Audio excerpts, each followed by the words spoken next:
Hello there. Let's take a look at how easy it is to change your filter on an F-150 and how you can look at it and inspect it yourself from time to time. So first we'll start by lowering the glove box and releasing the detents that keep it up. Push them both in on both sides, turn the glove box down and lift it away. We get lower, we can see the door that houses the cabin air filter needs to be released from both sides and turned down.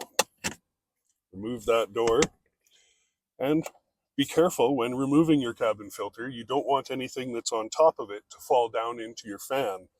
That can cause noise, vibration, harshness, and dirt to blow about your cabin. This is a brand new clean example of a cabin air filter. Nothing to worry about here. You simply pay attention to the orientation of airflow, insert your filter, and restore the door.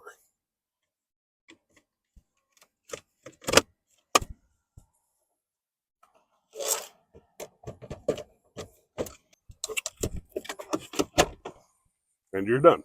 So this is an example of a dirty cabin air filter. You can see all the dust and fine particulate that have been caught through the lifetime of this filter, keeping it from entering the cabin and your breathing air.